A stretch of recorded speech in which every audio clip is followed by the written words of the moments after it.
right. Well, let's get started. Neil, welcome. Thank you. Welcome to United Voices, our little podcast. We were chatting just before that. You are the first person to come in that is from outside the club, but we do have a relationship with you, and no, it's exciting. We appreciate you being here. Yeah, it's been a long journey, good journey. Yeah, and Lawrence is back as the co-host. Another gig, another pay, right? Yeah, Those are free. You're doing this voluntarily, Lawrence. You know that by now. Look, I want to start with some intros. Neil, you're a coach educator at United Soccer Clubs, formerly the NSCAA. You're the founder of PASS, which is a small group technical training company, right, with camps. Yeah, kind of focusing on behaviours and stuff like that now. Yeah, and then a professor at UTSA as well. Gosh, am I? Yeah, it brings it home, doesn't it? It brings time to do all this. Yeah, where do you get the time to do it all? I don't know. You give a busy man a job, right, and you get it done. An associate. I'm a lecturer at UTSA, so I'm an associate lecturer working there 3 days a week, and then the rest of it fits into personal schedules. I think biggest pride is having two beautiful girls and a lovely wife. So yeah, all goes in nicely. Well, welcome. Appreciate you being here. It's fun. Can we start with kind of your journey, like how you got to San Antonio? What made you start PASS? Any coaching experience you had in our community? There must have been something missing in development that triggered you to set up, your company. I think so. I think a lot of it comes from different needs and different wants or perspectives that you see. But I started my biggest background is I left home. I'm from London, obviously. I left home in England when I was 16 and joined the army, and that took me all over the world, eventually dropping me into Fort Lewis in Seattle. And from there, I met my wife. Did you play over here? In the US? No. No, you didn't? No. My playing background is basically with the army, local teams. I think the most enjoyment I ever have is five-a-side on a Sunday night before we go out for a beer. Do you still play? When we go back, all my schoolmates are still playing every Sunday night, so you'll go back and you'll trip over the ball a few times. And, yeah.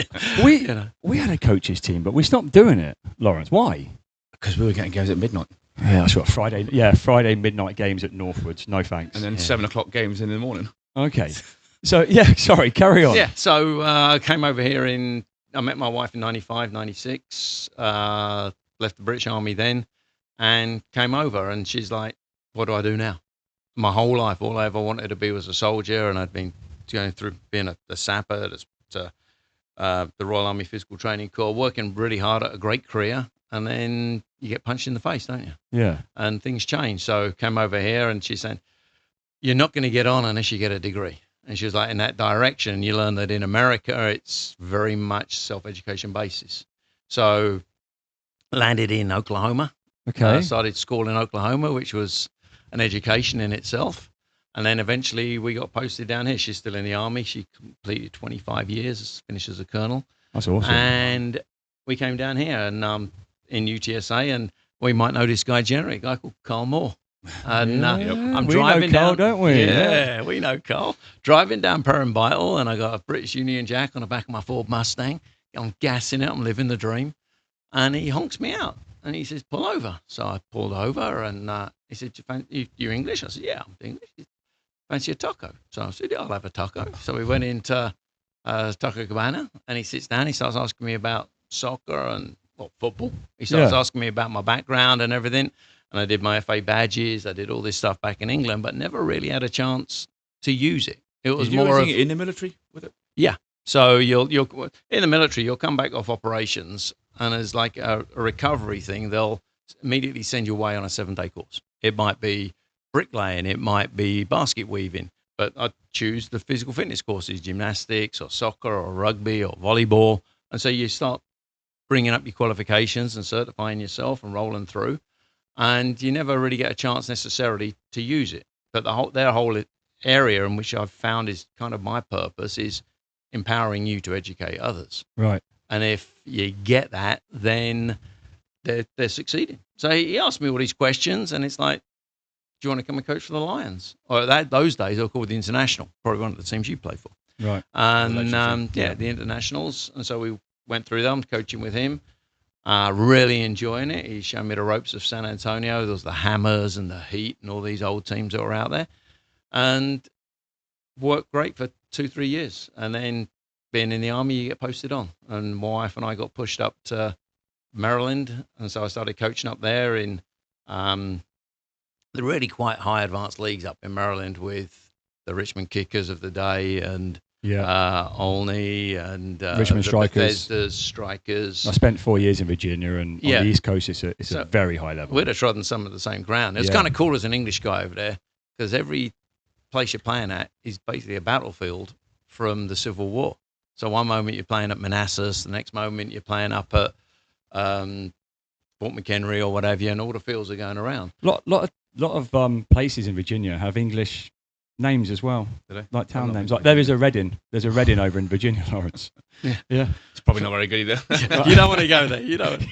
Skip that one. Stay away from there. All right. So you're up in Maryland. Yeah, so I'm up there doing that, and then I come back down, and we have kids up in Maryland, and like you've all been there. We've seen people doing it. You're still trying to coach, but you're dropping your kid off in the afternoon with someone, and then you're going out and coaching, or that person doesn't turn up, or I don't want to say let you down, but that person doesn't show for babysitting, so now you got the kid on the back or the kid on the front because you still got your job to do. And I think, how do I make this happen? How do I keep coaching football? How do I bring up my children? My wife was going in and out of Baghdad and Afghanistan, all this kind of stuff. And how do you do it to support the family? How do you solve the problem? Yeah. And it kind of worked out that the pains were the weekend games. And that's where your time was dedicated to. You wanted to dedicate to your family, but you couldn't.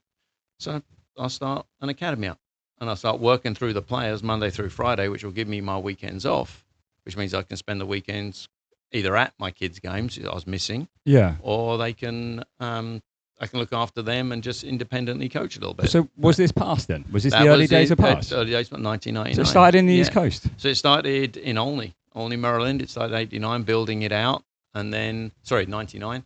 Building it out, and then we came here and looking for a job with the clubs, and I'm figuring out it doesn't fit. But I'm seeing there's a big need for what we do, and it started off, like you said, technical training, working with the player, working their energies, their thoughts, and now I've learned so much about the behavioural side of the game. Yeah. And my brother-in-law is in the military, so he talks about he's planning like an architect now. So he talks about, the military, that set you up, like how they make you train and how they make you focus, how they make you lead. I think it sets you up both positively and negative. It sets you up for a high performance. I was in a real elite regiment. There's 300 of us in the whole of the British Army. And we were there to support and teach the physical training at Special Forces, to end up at Sandhurst, which is at West Point, teaching there and educating there. And it sets you up for high expectations. And it's tough when you've had that environment to come down to the other environments. But I think as long as you understand that one person's standards aren't mirrored by another's. So we're all having high performance, but it's how you define high performance. A player at the YMCA dribbling the ball past two players, that might be excellence right now. Yeah. But a player at San Antonio United is expected to dribble the ball past two, pass it off, receive the wall pass, and then take the shot on goal and finish. Yeah. That might be excellence.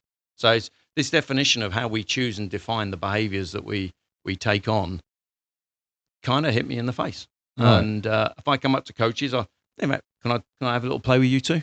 Yeah. Well, give me 3 areas you struggle when coaching players.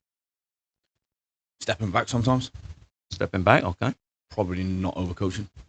Not overcoaching, cool. Probably being sometimes a little bit too hard. Like not that I'm not fun, but like things have to be done. Like we only got a certain amount of time, and they're goofing and they're messing sometimes. Bearing in mind, I know they're 9, 10, 11, 12 years old, but it's not an area that I enjoy. No, that's cool. And knowing you for many years now, it's like you just told me basically awareness. Awareness when to step back, when to step in, controlling of your external focus of control, the players around you. Mm-hmm. You didn't mention one thing about X's and O's. You didn't mention one thing about passing or receiving. No tactics, no technique. Yeah. So I come to a coach or a player, we struggle in our behaviors. And so your behavior of awareness, knowing what to see, knowing when to step in, when to step out, is a great place for you to feed your good wolf and get better. So you mentioned that at the start about the behaviours. Is that like, what's the word I'm looking for? Is that kind of like your passion then? Because, clubs can do the technical training, can do the tactical training there, but not many of us might focus on the behaviours. So is that where pass is kind of a step up? And that's where you wanted to focus more, was on those certain behaviours of young players? Was that what was missing in the player?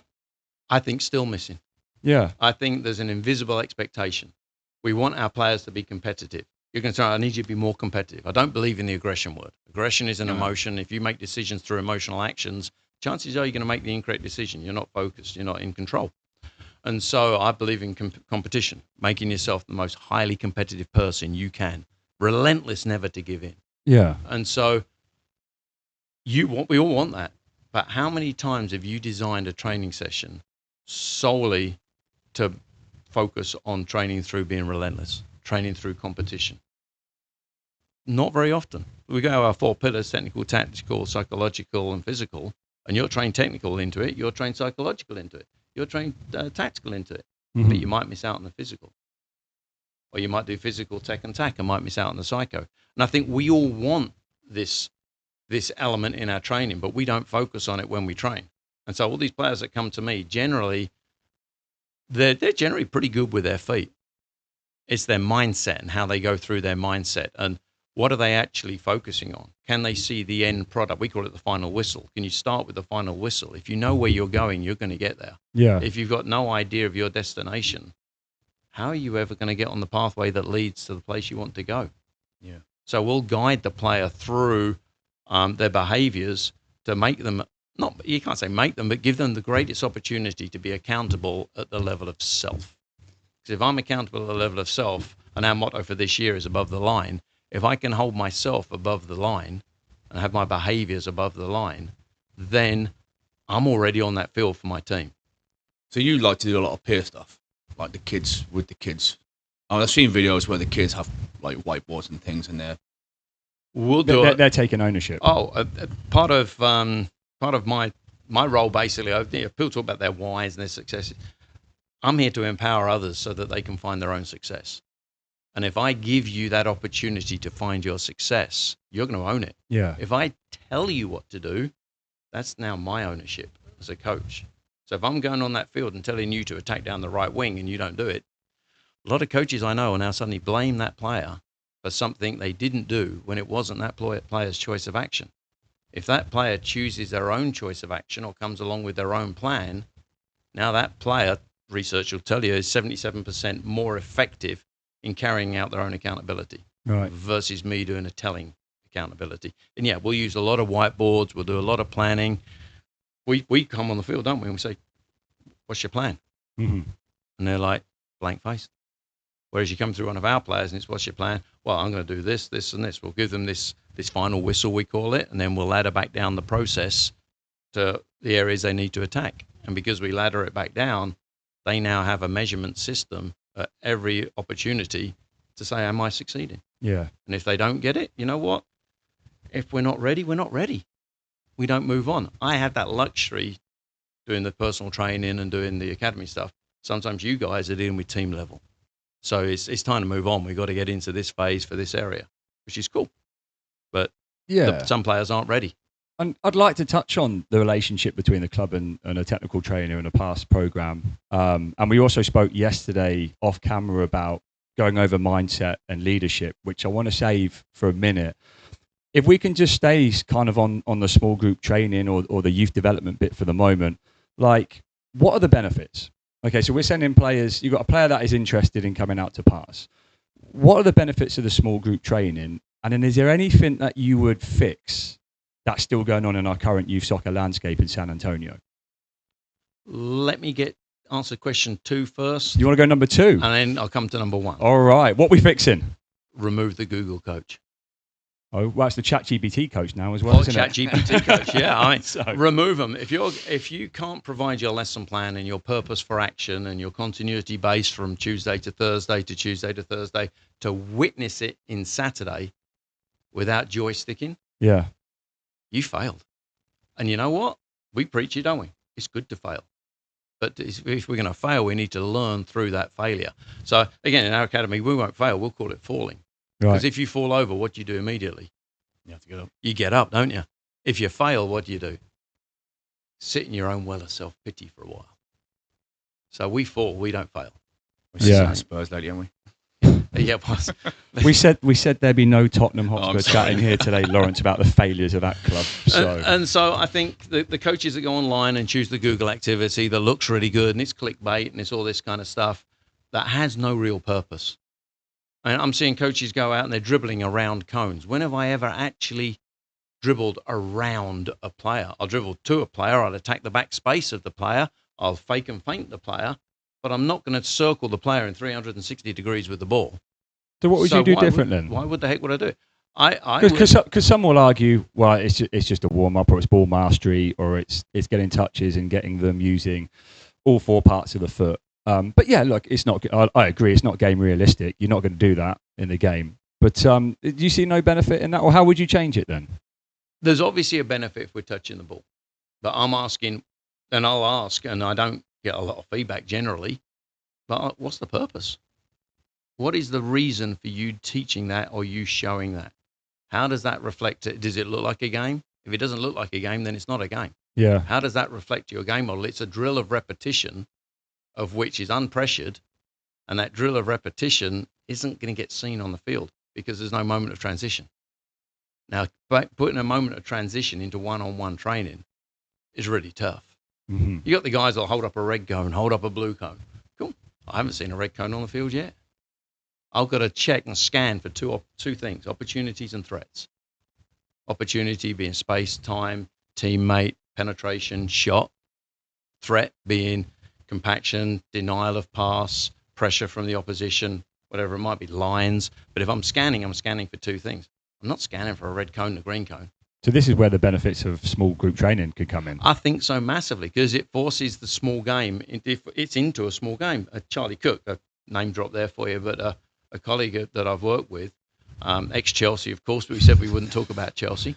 Lawrence, you're going to need to take over in a minute, and I think I'm just going to go. I think we're going off about Curva now, are we? He said, yeah, going back in the Curva days. He's like, the game's no bigger than 2v2. Yeah. And I really believe that philosophy. When we're out there, think about it. The game is no bigger than a 2v1 or a 2v2. And if we teach the small game, and this comes back to our education that we were talking about earlier. Yeah. We grow our younger coaches through 3v3, 5v5, 7v7, 9v9. Because if I teach the 3v3 model, I can now see as a coach the 3v3 model in the 5v5 model. Mm-hmm. And I can reflect back to this action we did when we were 3v3. If I teach the 7v7 model, I can now see the 3v3 model and the 5v5 model within the 7v7 model. The same all the way up. All I teach is 11v11. All I see is 11v11. So you tend to work with mostly younger, like we do. So would you change the philosophy of soccer? So like it's not 44, 77, 99, 11, 11 at 12. I don't know if I have the ability to change that. I'll influence it. But do you think we go too early to certain age groups? Well, let me reflect back size fields to Belgium. Belgium's just gone back down to a 4v4 model under the age of 14 and a 9v9 model above that. We go to the 11v11 model, I believe, too early because I think there's a financial component to that. The more, if I've got an 11v11 team, I can have 18 people on it. So I think there's a financial model to it, but also there's an athletic model to it to win. So if I go from 9v9 to 11v11, that field suddenly becomes massive with small people on it. And so now the people that are athletic can win through speed. Versus if I retain it to a smaller space, I'm staying technical for longer. Mm-hmm. And every time we're in a small space, we're solving problems. Every time I'm in a large space, I'm solving a problem, but the problem is defined by my athletic ability versus the other player's athletic ability, not by my technical, tactical, psychological, and physical. I think the Spanish are still playing 9v9 up to under 15. Yep, we just had a player Yeah. that was over there for the full season. Zoe, she's on my 12 and 11 girls team. And she spent, she was over there for 6 months. And the dad was checking back in saying, look, they're playing 9v9 up to under 14, under 15 still. Yeah. I think it's a slightly bigger field than what the 9v9s are over here. But but still, they're Well- not hitting 11v11 until they're 15, 16 years old. And then think about the goal. Remember back in the day when we were playing indoors, we would play with full width goals, but they'd only be 3 feet tall. Yeah. And you think about that for environmental restraints. To score that goal, you've got to be able to drive the low ball in the back of the net or place it in the back of the net versus try and get postage stamp or whatever, top bins. Because you get top bins, you generally put it in the back of the stand. Because they're 4 foot. Yeah. But when some of that environment that we do, and we'll work it environmentally. So we'll have, the other day I'm teaching a young lady to strike the ball. And watching one of our other coaches, I'm teaching her to strike through the ball. So I've got her running at the ball with 2 poles either side and a tape through the middle. And she has to break the finish line. So she strikes the ball, but she has to run the finish line and break the tape or run into the tape. My whole intent is to teach her to follow through on her shot because most of her power went from her foot into the ground. Ground owns all the power now. If she follows through on her shot, through and beyond, I've got accuracy. Accuracy is created through follow through. I've got alignment. Alignment's created through the follow through. And she's got a visual metric to say whether she succeeded or not. I look over the park, there's one of our coaches, and I'd never seen this before. You know, the light bulb moments when you see something, you think, well, that's really kind of good. She was working on 2 soccer balls. So she's got a soccer ball that the kid's firing on, shooting on. And then immediately after that, there's a second soccer ball 2 paces down that she's got to shoot that soccer ball straight after the first one. So for success, she's got to get the first one over and beyond the second one. Then she has to follow through, rebalance, realign, get a plant foot down within 2 paces with full momentum. And believe it or not, that second ball goes. The second ball rips, but the coach's focus is on the second ball and not the first. Right. But the player's focus is on getting the first ball and then momentum leading into the second. But both are gaining success. And I'm like, that's kind of a moment right now. You've been doing it for 30, 40 years and you're still every day learning. 100%. Yeah, still every day. Can we switch gears to mindset now then? Because, we said we wanted to chat about that a little bit and get your thoughts on it. But so how would you teach mindset? We have a program at Pass called Mindship, and that's mindset and leadership. And it's taking players through their role in the game and knowing themselves. Yeah. So it's a 6-week program. It's an 18-week in full. We break it down into 3 6-week blocks. And it's built on growing a player's mindset and understanding their mindset. I mentioned something slightly earlier. We'll go through like feeding the good wolf. So much of the information a player takes in is either guided through the environment or mirrored from their peers around them, players or coaches. Yeah. And a lot of it, if it's us being coaches, I'll put my hands up, it's a negative. You're telling the player what to do or what they didn't do. And at that point now, we're basically filling the players' pockets full of stones. We're weighing them down with information that was done in the past, and it's the negative phase. So we'll teach the player how to feed their good wolf. You've got 2 wolves battling inside you, and you got a good white wolf and you got a black wolf. The one you feed is the one that will survive. And if you're feeding your good wolf with the positive energy, the what I should be doing next energy, you're going to grow. If you're feeding your bad wolf with anxiety and fear and all this kind of good stuff, it's going to grow.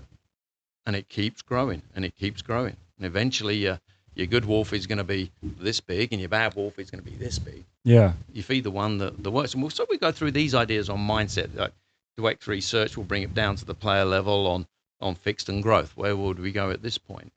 And then we'll step into leadership. We just presented this year, future-proofing your game, up at the convention. Went pretty well. I can share the link with you if you'd like to have the link. Yeah. I think it'd be fascinating. Yeah, and it went into the players' self-assessment of themselves.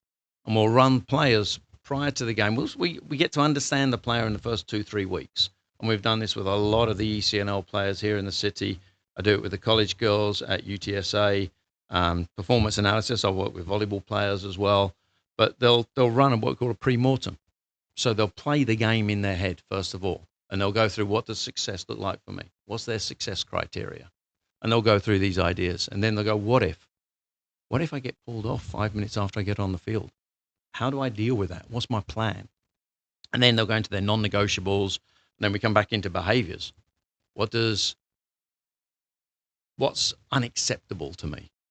We call it, for the younger ones, we go garbage, good, and great. What's a garbage behavior you're not willing to accept on the field? What's a good behavior you want to reinforce or find in your teammates? What's a great behavior that you're going to come off the field being able to measure yourself that you did well? And we talk about behaviors because that's all we can control. Outside of our you got an attitude problem. That's a behavior problem. Have they got one, or have we just labeled them with one? Because we couldn't actually figure out what it was. You see huge differences between the ages or the genders? Genders, yes and no. Ages, yes and no. Genders pre-puberty, they're kind of very, very similar. You can work the players the same. Positive reinforcement, working them through. Purpose-driven. Women, when you coach them, they're extremely purpose-driven. If you give the female player, the joy of coaching females, I think, is they do what they're told. Yeah. Not necessarily what they're told, but if you guide them through purpose and reason, we're doing this because of this, and on the way, this is going to happen, and this could happen, but this is what we're looking for. You're going to succeed. You do that with a guy, he's kind of like deep breathing within a couple of seconds, and he's like, I can get out there and do that. So the guys are very, very driven through product. They want to see the product. They know their process inside, but they don't necessarily want to analyze it that much. But the girls will go through purpose. And if they know the purpose and the reason, the simple act of a coach aligning their training plan to the girls before they start practice. So then there's no unknowns. They know they're going to go from warm up to first phase to second phase, expectations in first phase, expectations in second phase, final game. Yeah. They're going to play for you. If they don't know where they're going, they hold back because they don't want to give you their everything because they want to play well and want to impress you. But if they know where they're going in this section, they'll play so much better. So you mentioned like adversity a moment ago, right? And how to handle it, right? I think it's really important in the youth player because there's going to be mistakes, there's going to be setbacks. Kind of what advice would you give to a young player then on how to handle mistakes or setbacks or deal with adversity? I think a young player, define a young player. Youth, our club, let's go from under 11, between under 11 and under 15s. Okay, so the upper areas. Yeah, the youngest of players, just let them discover. Mm-hmm. Let them have fun, discover. And the adversity they're going to get is the ball keeps going under my leg or something like that. Not a problem. Yeah. But the older players, as we come into, and we're dealing with puberty now and stuff like that. So we're going into this middle range where it is their golden years. And it's got to be the best thing that we got to produce the best product we can for them in this time. But this adversity, they're finding themselves. Mm-hmm. They're still discovering who they are. Now that comes down to character. And if we follow back to like John Wooden and people like that, adversity, character is defined through adversity. But what is the adversity? What is the weight load we're putting on this player? Are we adding to it because we want to? Or are they creating it for themselves? And you'll come into areas like, we all have voices in our head, maybe Lawrence more than most, but we all have voices in our head. That's what my doctor said. And, it's the mind chatter. Yeah. And if we deny that, then it's going to stay there. It's going to cause us problems. If we have a little conversation with it and we feed our good wolf through it, it's going to become positive reinforcement for us. And I think that's the adversity we need.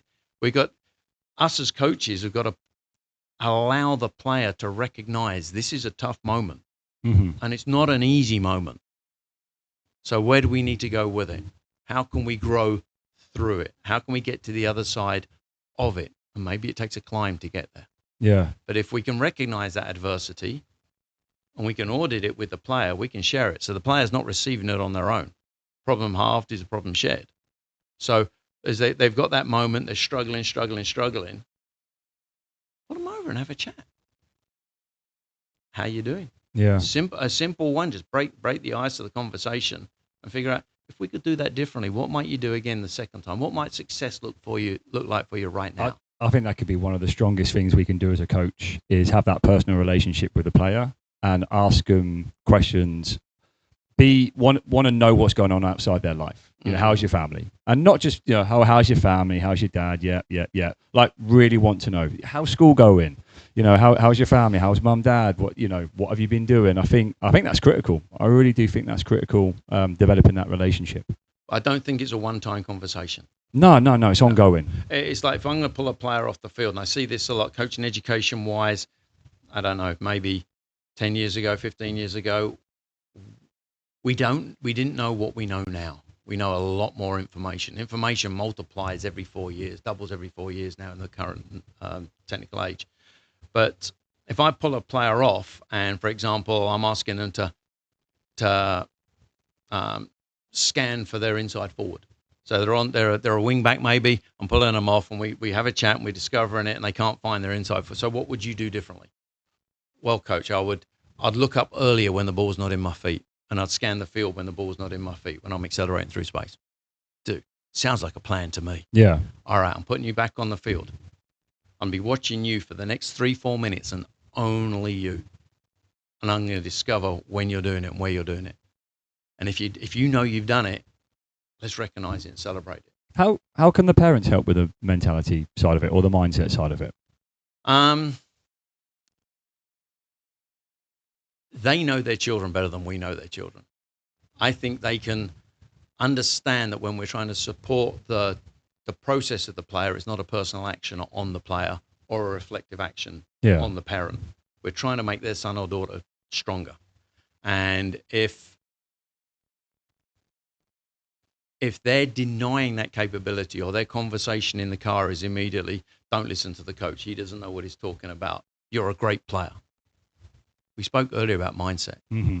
That's someone now influencing from a fixed mindset, because they're not allowing correction, criticism, nor reflection, emotional intelligence, basically.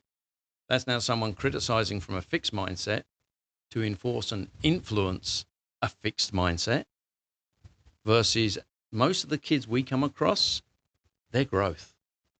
And some of the schools here in the area, Reagan, they're so good at doing what they do.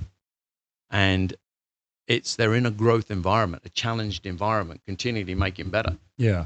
You wouldn't go up to the math teacher, or after math in the class, turn around because you got your sums wrong, you wouldn't go up to your son and say, yeah, don't listen to a word the math teacher says. She doesn't know what she's teaching. This is how you do algebra. Or do some of them. If it's reflective and patterned, then maybe the problem isn't with the player. Maybe it's the journey home. Right. And we got to be careful of that. I think a club could benefit. What's your position in the club? Technical director at the moment. That's kind of cool. What's your position in the club? Coach and accounts and The stuff. lead coach. Fantastic. So do we are you trained in parental psychology? Absolutely not. But we're trained on the fly in it, aren't we? Right. So we have a director of coaching, director, a technical director, a fitness director. Why don't we have a director of parents? Why don't we bring in someone that can support the parents through the psychology of understanding and connect to the parents? Well, because they don't cover that in coaching education courses either. Like, we went back to X's and O's. Everything we do in coaching education is X's and O's, X's and O's. It's not the mentality, right? It's not the behaviorisms, right? It's not how to deal with parents. I think that's an interesting point. You go through UEFA and stuff like that now. That's Have they added the behaviors are. But have they added how to deal with the outside thing, like dealing with parents?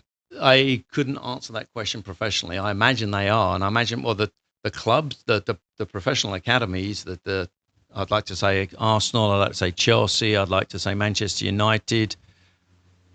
Can't really mention Tottenham right now, but the professional academies, I think, are definitely dealing with it. Yeah. But they're isolated to externals. They're in a secluded environment. They are, aren't they? They're in a fishbowl. They are, yeah. But I think, why don't we deal with it? We're trying to deal with. You're going to hire a coach in 6 months' time who's 22 years old, and you're going to give him 6 or 7 great, fantastic players, and the coach is going to do wonderful things with it, and then he's going to get an education from a parent, and just like the referees. So in your current environment, I guess it's a little different. It's not competitive on the weekends with teams and stuff. So do you see a difference in the parents that come to your, or parents of the players you have? When I did teams, and I do teams, etc., we're taking the team to Germany this year, so we're still rolling through teams, but we'll pick and choose where we want to go. But we got a team we're taking off to Germany this year, traveling. I think there's 3 components to the team. There's the players, the coaches, and the parents. But we're all a team. do we brief the parents on what we're going to do? You know, if there's a void, someone will fill it. And we call it in our world, invisible expectations. If I have invisible expectations and try and hold somebody accountable to the invisible expectations, then basically that's me. As a leader, I'm not creating clarity nor aligning systems within my team. So what you know, the personal training, the last 10 minutes is sitting with the player, sitting with the parents, and connecting the player back to the parents, so I can have the conversation with the player there and the parents, letting the parents know what we went through, where we were successful, where we need to grow, so they've got their own measured reflection of it, and you bring the parent into the conversation. Otherwise, the parent might be looking for a power move. And if that power move is the easy person to shoot down, is the coach. Right. So bring the players into it, bring the parents into it, especially I think at the younger ages, let them know how successful their kids were. Because I think we're getting lucky now, we're probably second generation in, parents that actually played soccer. Yeah. So, but a lot of them still don't. So they'll come into our sport with a football mentality, with a basketball mentality. That's one thing you're really good at, is recapping your parents, communicating with your parents, making sure they understand the process or what training looks like, how the game is. 20 minutes. Yeah. Every It doesn't take long, does it? No, but you just put it down in black and white and they can read it. And then if they got a problem with what you write, they can come and speak to you. Yeah. And that 20 minutes probably saves you at least 5 phone calls. Yeah. Because each one of those phone calls is another 20 minutes. Yeah. And they catch you at the best of times, don't they? So, practice. right before practice or right after the game, we get emotional as well. Yeah, 100%. You know, we're gonna, if we're emotional, we're not happy after a loss. Yeah, we're agreed. We're not going to measure them. Personally, I'm not going to measure them on wins and losses, but I don't want to lose. Yeah. I'm not happy after a loss, but I might be a little bit emotional after that loss, and you're going to come and now drag me into the world of emotions, and I might make the wrong decision. So just going back to the start though, so does your military background, like the psychology of that, help you more with like interactions with parents and all the rest of it? I think it allows me to be calmer. When you've been in situations of life and death and very outcome-driven situations, the world gets a little bit smaller when you're dealing with parents' problems. But I've got to be empathetic and understand it might be smaller for me, but I'm dealing with the biggest, greatest responsibility of that parent in their life. Yeah. And I think I might have said at one of our courses, I don't really believe you're a complete coach until you've been a parent and taken players or children through the process. It might not be soccer, it might be another it might just be school. But once you become that parent, you realize how valuable that child is. Yeah. And you will do anything for them. And you might snowplow a little bit. You might push some aside. And I can totally, Nick Hallam used to run Lone Star. And I'll push some stuff aside. And Nick's going like, Neil, stop pushing. And then you suddenly realize we need that guide as well sometimes for our players. Yeah. And you step back and you think, I've been that soccer parent. I know what you're feeling right now. Don't worry. It's going to be okay. We're in a tough place right now, but it's going to be okay. And I think once you're that person and you can definitely empathize and feel the story from the other side of the equation and not be opinion based, I think that's the success in our coaches, to be honest. Yeah. That's awesome. Well, let's move on to the leadership part of it then. Because you mentioned at the start, that's also another one of the traits that you work on at PASS. What does leadership look like at the youth level to you? I think we've gone through a lot of it. And can it be taught? Now that's a question you're going to have answered in many different ways. Well, I'll come back to the occasion. It can 100% be influenced. So coaches can create leaders. Us as coaches can help create a leader within our team. I think you can support the player growing in their leadership qualities and skills. Yeah. If you're looking to create a leader, that's something out of your control, and it's going to drive you crazy. You're concerned they're not doing what you're telling them to do. So now, because of that, you're going to maybe judge them because they're not doing what you're telling them to do. Maybe they weren't that kind of person. When we start thinking about leadership, we have servant leaders, we have democratic leaders, we have laissez-faire leaders, we have direct sergeant major kind of leaders. transformational leaders, transactional. What is that person, first of all? And what style of leadership would suit them best? Do they want to be the sage on the stage? Or do they want to be the casual influence in the dressing room? High-fiving, holding somebody. Steve Nash, they did big researching on Steve Nash through basketball. He would high-five and connect with his team over 247 times in a game. Yeah. That's the YouTube. Look for it on YouTube. Have I got that kind of culture, that connection culture within it? And the idea of where we go with leadership is we support the player through their skills, through moments that they're going to come across and how to deal with some of these moments that are going to happen. And we start dealing with emotional intelligence into there, a lot of reflection, a lot of self-challenge, and then the influence factor. And I believe leadership really comes down to having clarity, but creating that clarity and extending that clarity and alignment through influence. How do you deal with the extroverts and introverts in the youth, like the 7, 8, 9, 10, 12-year-olds? The ones that don't want to be leaders, the quiet ones, do you get them involved? Do you push them more? I don't know if I push them more, but I align them with somebody who is a leader. Or I see certain leadership qualities in a player. I'll put at U7, let's call it 7 years old, 8 years old.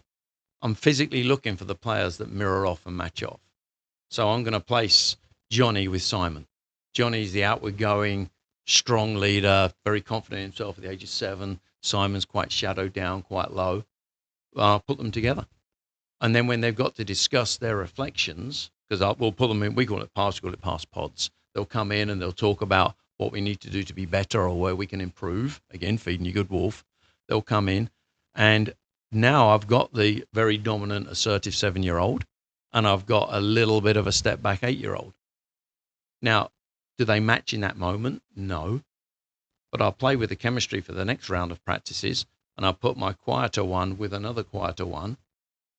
And does he now step up from modeled behavior of the other player and step in a little bit? Yeah. So I'll physically, just like you guys do when you go on your trips, you align your sleeping rooms or whatever to certain players. Or on the bus, you don't want this player sitting next to this player, whatever it might be. Yeah. I started to do that in training. We had some cliques from players at different schools. So you'd have all the Piper players were over on one side hanging out, all the Reagan players are here, all the Smiths and Valleys there. And it's just like, no, you guys are working together in this group today, mix them all up, you guys are working together in there. I don't know if that's kind of similar, but it's also, it's like you just said there, taking the different sort of characteristics in the players and having them work with kind of opposites. So Smiths and Valley, you're going to work with Piper. You may be rivals, over there, but here you're not, you're club mates. So especially when you only get them back for so many weeks. Right, 100%. After the school system. Yeah. You got to rebuild a team that's been broken apart. Yeah. And the schools, I think, I would naturally do it. It's my team, my colours, my culture. Yeah. And then you got to bring them back into your colours and your culture. And I think, come back to Lawrence's question there, why do I get this player with an attitude problem? Why is he out there messing around? This might be a 9 or a 10-year-old. And chances are I'll look at it and think, he's not busy. He's got time to have the attitude problem, or he's got time to mess around and distract other people. And so give a busy man a job. If I now figure out a responsibility for him and put him on as a responsibility on the team, and I give him a physical role to play as a player on the field, he's now got to focus on that. But it's not me giving him the physical role. It's him choosing it. If I give it to him, I'll now hold him accountable to something that I've given him, and I'll start blaming and shaming him. But if it's like, what could you do, little Johnny? We all got little Johnny on our team, right, didn't we? Little Johnny, what could you do to support connection in the team? Every time somebody does good, what could you do? What action could you place on there? And we can use these guiding questions, not a problem. And I could high five him, coach. Dude, I would never have thought of that. Okay, I'm watching you. I need to see at least another 7, 8, 9 high fives in the next 15 minutes of playing.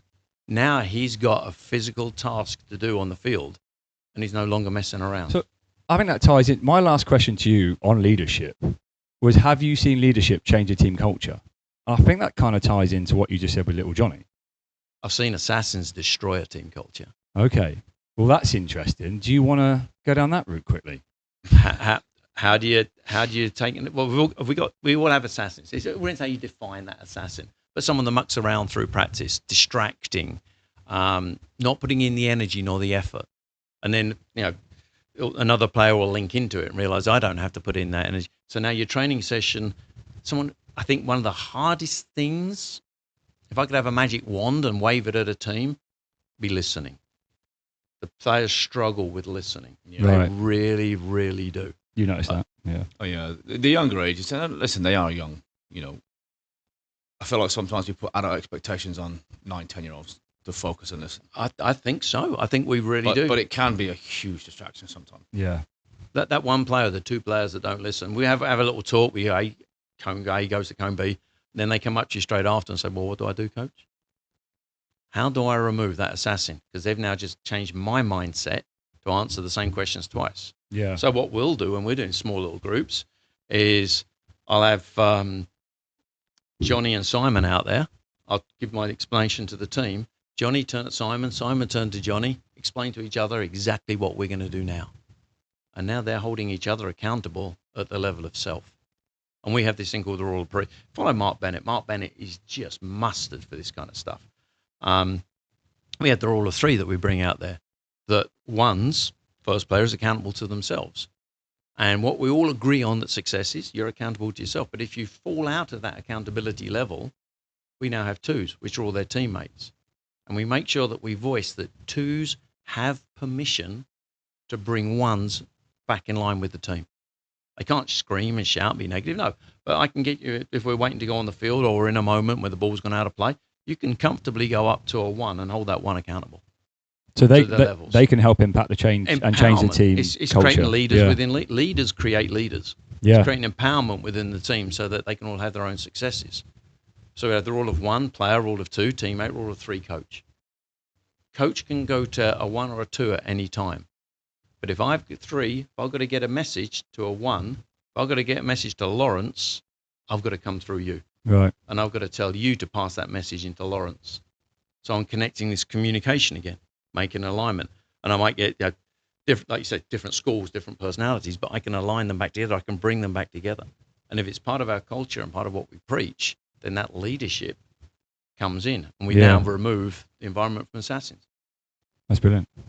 All right. Kind of what we do. Yeah. Okay. Look, Neil, let's finish on some rapid fire questions for you. Are you ready? Okay. One trait every elite player has. The ability to fail. One mistake most youth coaches make. Invisible expectations of their players. Do you think collaboration between independent trainers and club matters, and why? Education always matters. And sometimes independent trainers are independent because they want to influence more than one color of club. And if I stay in my world, if I stay independent, I'm just grateful for you invited me in to do this. That's cool. Other clubs will invite me in to talk to them or present to them. And if we do the education stuff, I'll bring, back in the day, we're doing Lawrence and you guys, we'll get all the local coaches from the local clubs that will come in because I'm not running an agenda. Yeah. My agenda is empowering people. And it doesn't matter what color you wear or what club you play for. My job is to make you better. Yeah. And if I can make you better, you can make somebody else better. And that kind of sums it up. One book every coach should read. What a great question. I'm going to take you outside the world of soccer. Okay. I'm going to bring you into the world of rugby. Into one of the most cultural... Are you thinking what I'm thinking? Yep. Let's see what he says. One of the most cultural sports and sporting teams out there that lost their culture. And then they had to come back and redefine their culture through it. Now, you're expecting me to say legacy, aren't you? I was going to say legacy. That was an amazing read with the All Blacks. That's exactly what I'd say. But then I'd also come into Eddie Jones and leadership, rugby again. And then I'd also come into Sir Clive Woodward, rugby again, with the England rugby team coming through the 2002 finals. I really believe if we follow the systems of coaching education, rugby at the moment are at the forefront, the very cutting edge of coaching education, which is one of the reasons the English FA wanted to, or UEFA wanted to bring in Sir Clive Woodward to run the English national team without actually ever playing sport. He's played the sport. We've all played the sport. Yeah. But he's a rugby guy. But more than that, he's a leader of people. At the very heights of the sports, you don't need to be a horse to be a jockey. So the highest levels, we need people that can manage people, that can lead people. And they wanted him to come in, but he chose to run the Olympics instead. But no, legacy, coming back, but not bursting your bubble, one of the greatest sporting books of our modern time. Okay. It really is. Yeah. Every coach should be reading it. You've read that one. Were you going to say that one? Yeah, that's the New Zealand one I was thinking of, yeah. Yeah, the All Blacks. Neil, best advice you've ever received?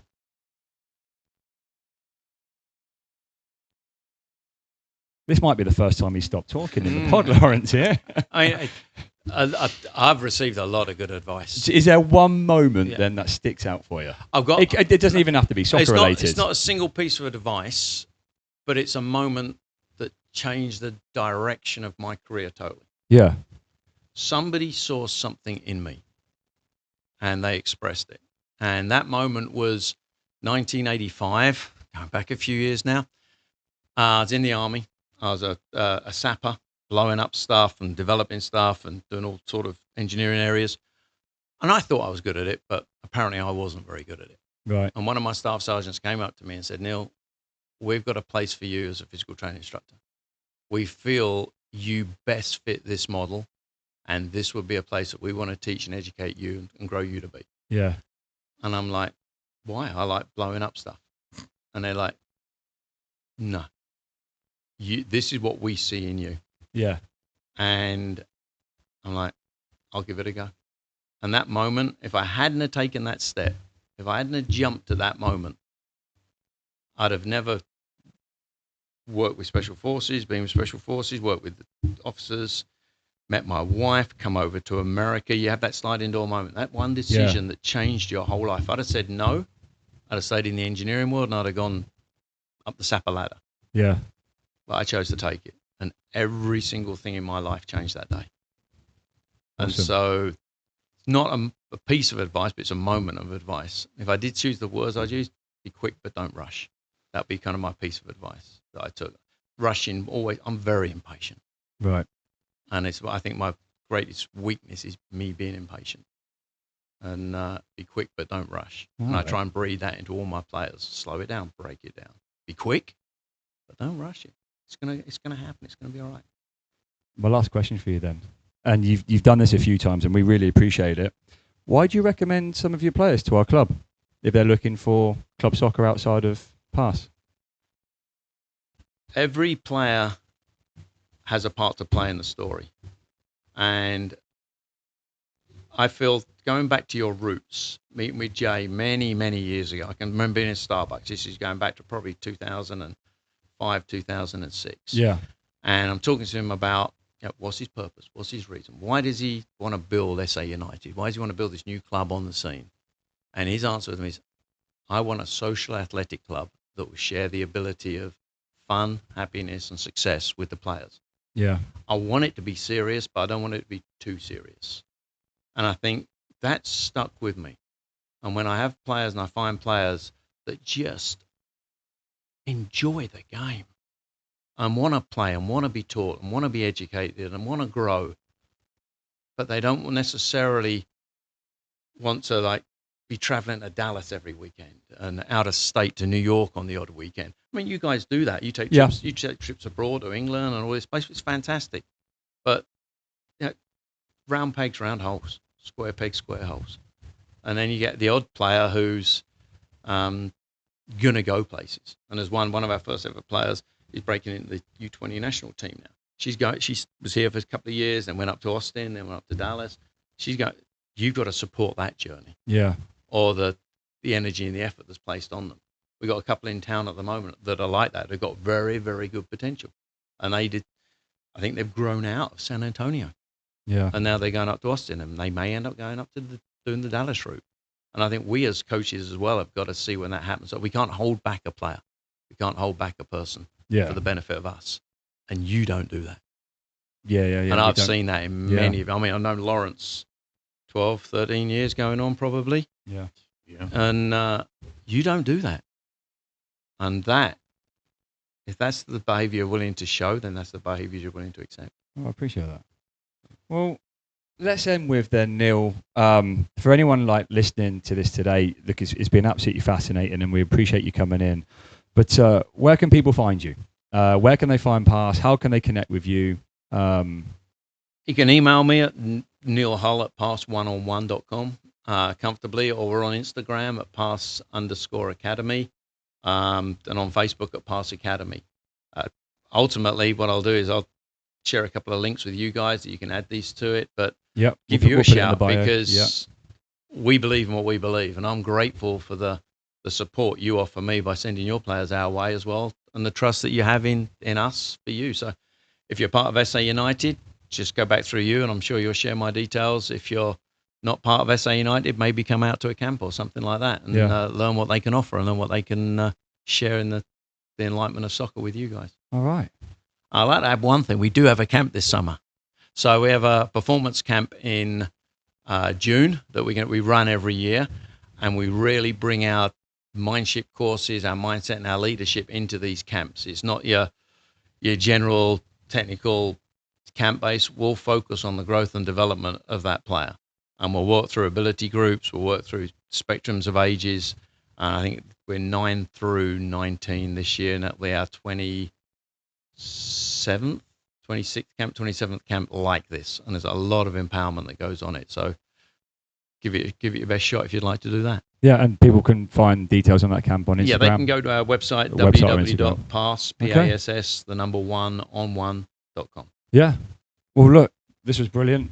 There's a lot of great information in there, Neil. Thank you for giving up your time and coming out and sharing it with us today.